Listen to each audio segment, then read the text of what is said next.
ভাই এই নানরুডি এখন কার জন্য জানেন? রাষ্ট্রপতির ছেলের জন্য, এই যে ইকবালের জন্য, রাষ্ট্রপতির জন্য। দেখেন তার হাতে ক্ষমতা আছে, কিন্তু এই যে নানরুডি আছে, কিন্তু মাগার নান খাওয়ার মতো সেই ক্ষমতা তার নাই। বিষয়টা এইটাই ভাই, এখন শুধু খালি নানরুডি খাতে হবে, কি মুরগি আর পাবে না। তো কাদের কথা বলি সেটাই। আজকে আদনান সাহেবের পাওয়ার কোথায় গেল? আজকে কেন রুডির মতো সে হলো? আজকে টাকলা ইকবাল যে কথায় কথায় যে পাওয়ার দেখাইতো, ওরে বাবা কি পাওয়ার! এফডিসির মধ্যে এফডিসি একাই কাঁপায় হালাইতো, সেই লোকটা কোথায় গেল? সেই লোকটা কি পুরা রুডির মতো হয়েছে, পুরা রুডির মতো। ওই যে এইখানে দেখেন একটা চেয়ার আছে, ইকবাল তার নিচে, 4টে পা। শক্তিশালী হতে গেলে একটা 4টে পা লাগে। তো ইকবালের বর্তমান কি 4টের মধ্যে একটা পা নাই, একটা পা ভাঙা।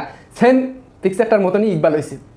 আগে দেখেন প্রতিনিয়ত ইকবাল হুমকি দিছিল সাকিবিয়ানদেরকে, এবং আদার্স সাকিব খানের তো ও সকাল বিকাল কি গাল গল্প তো বলছিলই। আর এফডিসি নিয়ে, তার সিনেমা নিয়ে কতই না তার পরিকল্পনা। তো এইসব কালো টাকা সাদা করা যে একটা পায়তারা ছিল এবং কি যে সে মেশিন ছিল, সেটা কিন্তু প্রমাণ হয়ে গেছে। তো ইকবালে আর রাষ্ট্রপতির কথাই ধরি, সুপ্পু সাহেবের কথা, বর্তমান যে আমাদের রানিং রাষ্ট্রপতি, তার অবস্থা হয়েছে রুডির মতো। তার হাতে রুটি আছে, কিন্তু মাগার নান খাওয়ার মতো তার ক্ষমতা নাই। সেই ক্ষমতা কেড়ে নেওয়া হয়েছে। নান খাওয়ার রুটি খেতে পারবে, মাংস খেতে পারবে না। তো দেখেন আজকে আদনান সাহেবের হাতে কতগুলো সিনেমা ছিল। তার প্রোফাইল পিকটা দেখেন ভাই, কি বলবো রে ভাই। তার বাবার ছবি দিলে পিছনে তাও ভালো লাগতো ভাই। আজকে রাজনীতির কথা না বললেও বলতে হবে, কেননা তাদের ইস্যু নিয়ে। দেখেন আজকে জাতির, মানে আমি কখনোই বলি নাই জাতির পিতা হিসেবে, আমি কখনোই মানি নাই এবং মানবও না এতদিন বেঁচে আছি, যাই বলেন না কেন। আমি একজন সুশিক্ষিত বাঙালি হিসেবে আমি বলতে পারি আমাদের জাতির পিতা উনি কোনোভাবে হতে পারে না। আমাদের জাতির পিতা একজনই, ইব্রাহিম খলিলুল্লাহ। কি আর ভক্কচক্কর, এসব ইতিহাস জানেন ভাই ঠিকঠাক। এরা তো আমাদেরকে মাথা মস্তিষ্ক খাইছে ভাই। আমরা যেভাবে ইতিহাস বঙ্গবন্ধু জানছি, আমরা শুধু তার কি স্লোগান, তার শাসন আমল তো আমরা দেখি নাই। তারপরে যে এ কি করা শুরু করছিল, আমরা শুধু তার কি সোনালি দিনগুলা আমাদেরকে পড়ানো হয়েছে, সোনালি দিনগুলা আমাদের মাথায় জমে আছে। ওনার যে ব্যাক সাইড, সেটা কিন্তু আমাদেরকে কখনোই জানাইতে দেয় নাই সৈন্যচারী শেখ হাসিনা।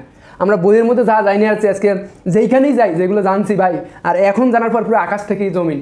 যারা শেখ মানে বঙ্গবন্ধুর মানে ইয়া হিসাবে, হ্যাঁ যুদ্ধ অবদান আছে তার, কিন্তু কোথায় অবদান? সে স্লোগান অবদান আর জেলে থাকা অবদান। সে তো মামার বাড়িতে বসে বসে হালুয়া রুটি খাইছিল। সে এরকম রুটি ছিল এবং হালুয়াও ছিল সাথে সাথে। তো হালুয়া রুটি খাইছে আর জেলের ভিতরে ছিল। আর আমরা মানে আমাদের যে বাবারাও না, দাদারা নানারা যে মাঠে ছিল, কর্মী ছিল, তাদের কি খোঁজখবর সে জানতো না। আর তারপরে সে আইসা হালুয়া রুটি খাওয়ার পর যে সুবিধা নিয়ে 27,000, 28,000, 33,000 লোক মারা গেছে। তার মানে দুর্ভিক্ষ, মানে তার যে কি অহংকার, তার যে রাজত্ব ছিল শেখ হাসিনার মতো। তো যাই হোক ভাই দাদা, সেটা বড় কথা না। আমরা আজকে বলতে চাই, শাকিব খানকে তো পুঁজি করে এই দুইটা ব্যক্তি সোশ্যাল মিডিয়ায় আসছে, সেটা হলো ইকবাল, আদনান আশরাফ সাহেব। আদনান সাহেবও কিন্তু বন্ধুর যে তালিকা থেকে এও কিন্তু নষ্ট হয়ে গেছে, কারণ তার যে চরিত্র সেটা আসলটা কিন্তু উনি কি তুফানের সময় আমাদেরকে দেখাই দিছে। তুফান যে সিনেমাটা হইলো সেটা নিয়ে নস্কারা কে করেছিল? আদনান সাহেব। আপনাকে ভুলে গেছেন? এই লোকটার আর দেখা যাইতেছে না। আর আশেপাশে আর তার বাবা কিন্তু আছে একটা কলা গাছের মতো, রাষ্ট্রপতি হতে পারে কিন্তু তার কাছে কোনো ক্ষমতা নাই। এটা সবচেয়ে দুঃখজনক। এটা সবচেয়ে দুঃখজনক আমি মনে করি। একটা জায়গায় আপনি যদি থাকেন, আপনাকে বস দেওয়া হয়েছে কিন্তু বসের কোনো পাওয়ার নাই, তাহলে আপনার মতো মানে কি বলবো আর কি, এই একটা শুকনো রুটির মতো।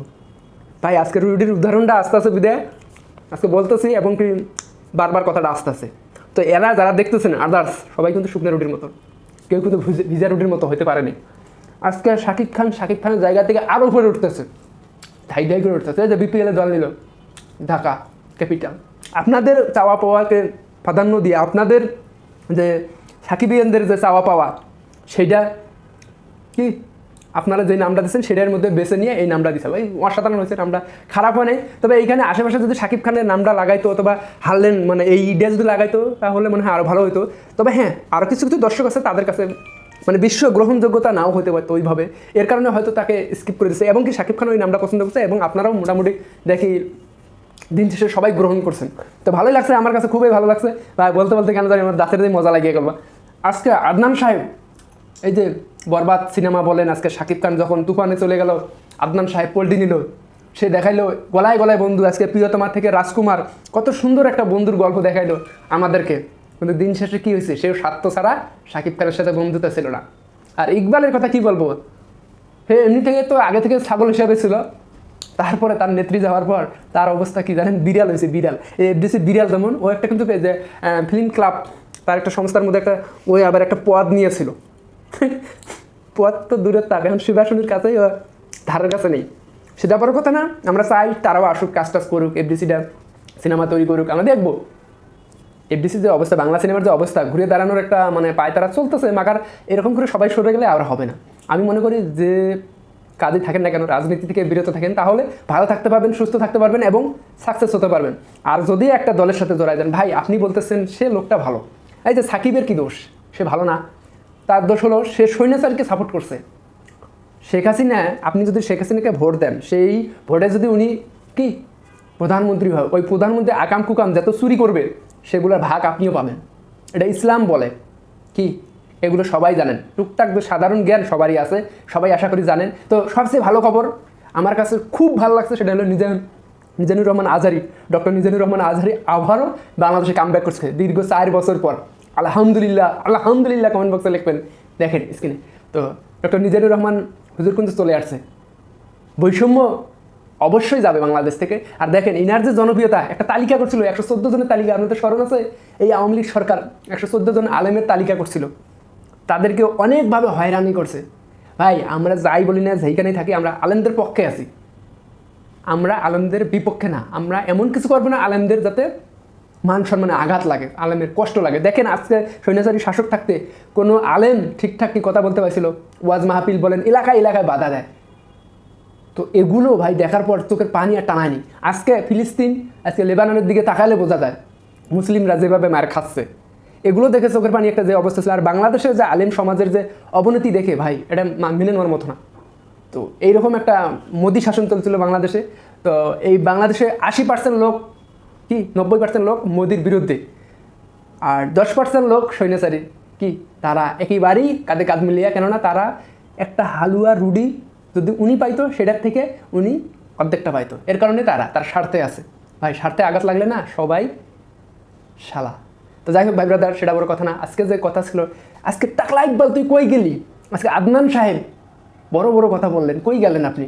এই যে এফডিসির মধ্যে মানে রাষ্ট্রপতি হওয়ার পর আপনার বাবা, আপনি ভর ভর করে কোথায় থেকে কোথায় চলে আসলেন, নমিশনও চাইলেন, নমিশন পাইলেন না, আজকে কত কী নিয়ে বললেন। যাই হোক ভাই ব্রাদার, আমরা আসলে এগুলো আমাদের মাথায় আসছে, সামনে দেখি এরা কামব্যাক করে কি নেই, একেবারেই তার গুম হয়ে যায় সেটা দেখতেছি। আর হ্যাঁ, ভালো লাগলে ভিডিওটা শেয়ার করবেন, আর যদি বেঁচে থাকেন অবশ্যই দেখা হবে ইনশাআল্লাহ।